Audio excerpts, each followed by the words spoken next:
The Pixel 9 Pro Fold is my favorite new foldable phone, and it's all about the way it looks and feels. It looks like a normal phone, it feels thin and not bulky, and it's incredibly fun, whether I keep it open or closed.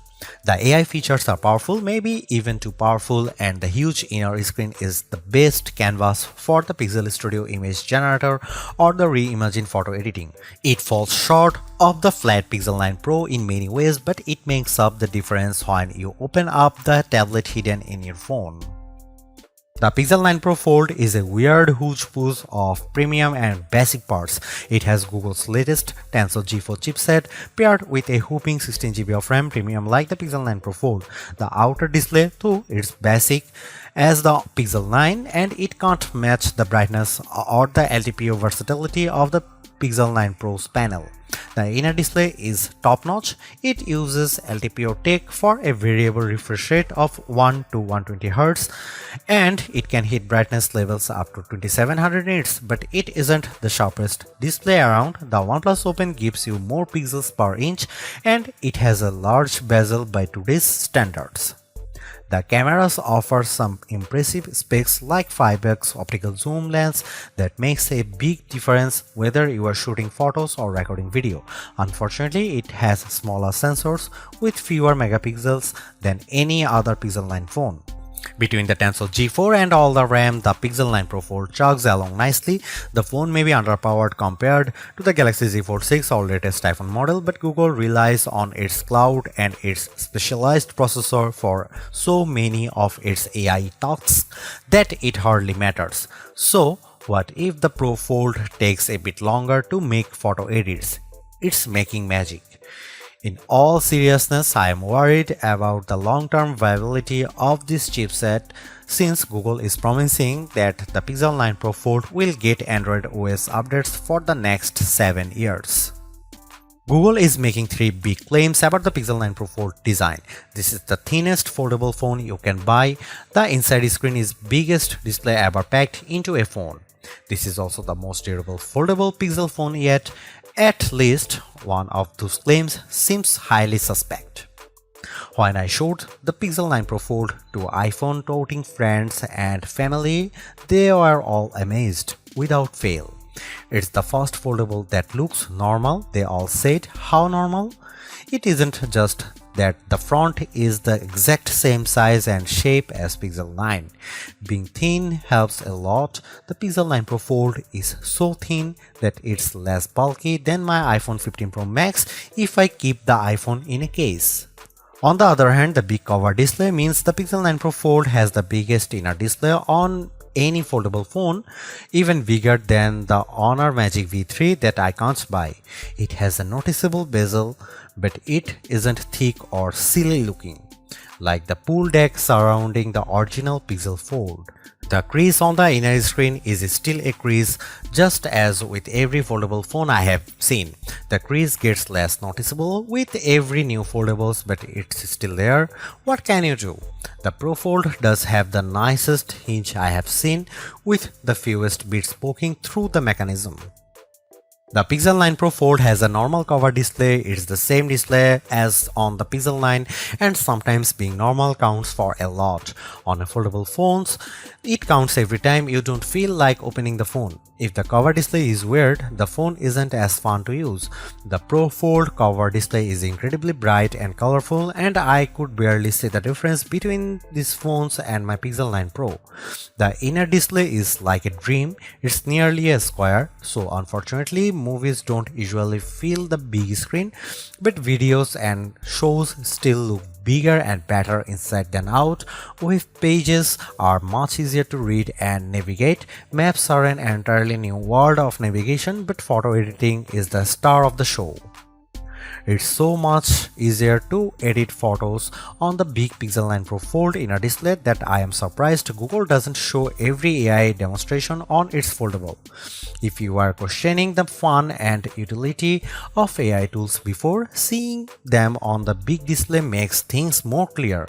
Whether I am chatting with Gemini, writing an email in Gmail, or adding a volcano to my photos of Central Park, the Pro Fold is the best Google phone to use by far.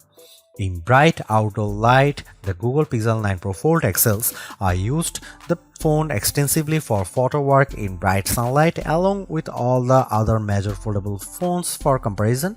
The Pro Fold cover display was the easiest to see at full brightness and it was the most intelligent when it came to activating the brighter screen modes. When it comes to foldable phone displays, more is better and the Pixel 9 Pro Fold gives you more screen on the outside and inside plus more brightness. It's the best foldable display I have used among the phones I can buy. The Google Pixel 9 Pro Fold can do everything the other Pixel 9 phones can do, and that means a lot of AI. The coolest and most advanced new features are probably the image making tools. You can now create images from scratch with Pixel Studio. There are limits on making images with humans, but anything else seems to be fair game. I love the suggestions Google offers in Pixel Studio. The results can be hit or missed, but they hit hard when they are on target. Following Google's lead, I made a fake CD, jewel case and all to replicate the on my college a cappella group produced in 90s. It was a total hit on my Facebook wall. I also made some violent images featuring Winnie the Pooh and Mickey Mouse. I have Winnie the Pooh doing drugs with ear and Mickey Mouse in images that would be offensive to a number of religious groups. I won't publish them here because they are horrible and there should be no way to easily create them, but apparently Google isn't so concerned. We'll see if there are stronger guardrails eventually, but at press time this is still possible. Right now it's so easy to make these images, I don't even have to say Mickey Mouse, I can just say Mickey and get a near perfect result. There are also some very powerful image editing tools in Google Photos on the Pixel 9 Pro Fold, including the new Reimagine tool. The possibilities are really endless for this tool, but I have a simple concept to highlight below. I took a basic set of train tracks that I came across in Stamford, Connecticut. I used Google Photos to remove the tracks and I gave myself a nice pond with a swan as well as an exclusive swimming pool. You can see the results below. Actually, that's not entirely true. See, the Google photo with the train tracks was also a fake. The original is the plain open field at Fort Stamford. As seen below, I added the train tracks with the Reimagine tool. They are so real that Google was able to follow the curve of the hill and Google added the shade from the tree onto the tracks. There's even a random fenced off area I didn't ask Google to make. My point is that this software is very good at what it does. It does a much better job than I ever could have managed using Photoshop. The images it creates are not labeled AI creations in any way. There is no EXIF data, the information that usually identifies the camera and lens used to create a photo. The images are stored as simple JPEG files with a non-discrete file name. There is no easy way to know they are fake unless you know they are fake. Honestly, I am tired of litigating AI every time a new phone comes out. Instead, I'll point you to my friends at The Verge who used the Reimagine tool to add corpse and potential insurance fraud to photos. You can decide for yourself if this is bad. One of the cool things about the Pixel 9 lineup is the most affordable model has the same cameras as the Pro model. The Pixel 9 has the same 50 megapixel main camera and 48 megapixel ultra-wide as the Pixel 9 Pro and Pixel 9 Pro XL. Unfortunately, the Pixel 9 Pro Fold wasn't invited to the party. The Pixel 9 Pro Fold gets a much smaller camera sensor than the Pixel 9, while the Pixel 9 uses a sensor that's around 3 by 4 of an inch diagonally. The Pixel 9 Pro Fold uses a half-inch sensor. That's a massive step down. The Galaxy Z Fold 6 gets a sensor that's somewhere in between. This is important because sensor size is the most important factor in smartphone camera quality. Megapixels hardly matter at all. It's the physical dimensions of the sensor that makes all the differences. The Pixel 9 Pro Fold has a tiny mini sensor. Here are some camera samples of Google Pixel 9 Pro Fold.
Take a deep breath. The Tensor G4 chipset is just fine.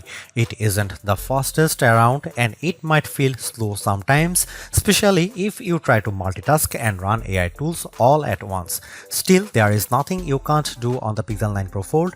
The fastest games run just fine and every app looks great on both the cover display and the inner screen. While the Pixel 9 can feel like a laggard among flagship phones, the Pixel 9 Pro Fold holds its own in the foldable world. The Samsung Galaxy Z Fold 6 uses the Snapdragon 8 Gen 3 for Galaxy processor that Qualcomm overclocks just for Samsung, so that's the fastest foldable. The OnePlus Open, on the other hand, uses last year's Snapdragon 8 Gen 2 platform, and in some ways, it's faster than the Pixel's Tensor G4, while in other ways it isn't. In raw performance, for instance, using Geekbench to test processing power, the Pixel 9 Pro Fold was faster than the OnePlus Open with single-core scores just under 2000 for the Pixel versus just over 1000 for the OnePlus. The Pixel may claim to be twice as fast. On paper, at least, the Galaxy Z Fold 6 scored around 2200 on the same test. The winner is clear, but the difference isn't so stark. In graphics performance, Samsung's foldable pulls further ahead. The Pixel 9 Pro Fold managed a decent frame rate of 35.6 FPS on the benchmark test, the Expedition. The OnePlus Open managed 38.7 FPS on the same test. The Galaxy Z Fold 6 dominated the pack with a frame rate of 55.9 FPS. Those scores are like the difference between two generations of gaming consoles. I am not worried at all about using the Pixel 9 Pro Fold right now. Its Tensor G4 chipset is perfectly suited for today's Android and all of the today's app. I am a bit more worried about what happens over the next 7 years of Android OS updates as Google adds more and more AI features and relies on the device to run more of the machine learning models. Thankfully, the 16GB of RAM on board should at least keep the Pixel 9 Pro Fold afloat longer than most other phones. Google can also offload much of the work to its cloud servers. I have no reason to think the Pro Fold won't last 7 years. I just wish it were a bit faster now at the every start of the race.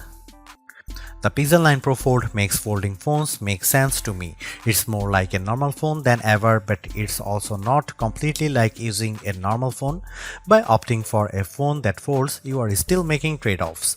Particularly in the camera hardware, the phone's long-term durability is also an unknown. Literally no one has owned a Pixel folding phone for more than a year at this point. Foldable ownership isn't for the faint of heart. But the Pixel 9 Pro Fold is the most rewarding folding phone I have ever used. Using the phone while it's closed feels way less cumbersome and much more normal than the previous Pixel Fold or a Galaxy Z Fold. That makes using the big inner screen feel that much more rewarding. I don't feel like I am putting up with a bulky phone the rest of the time to get the experience. This foldable comes with its trade-offs, the downgraded camera hardware, durability concerns, and oh yeah, the $1800 it costs. But I think Google made the right trade-offs here to optimize the inner screen experience. It's an experience that I'll miss when I switch back to the next slab-style phone that I test on that foldable fans, and foldable curious will find very rewarding too, because goddamn, this is a nice phone.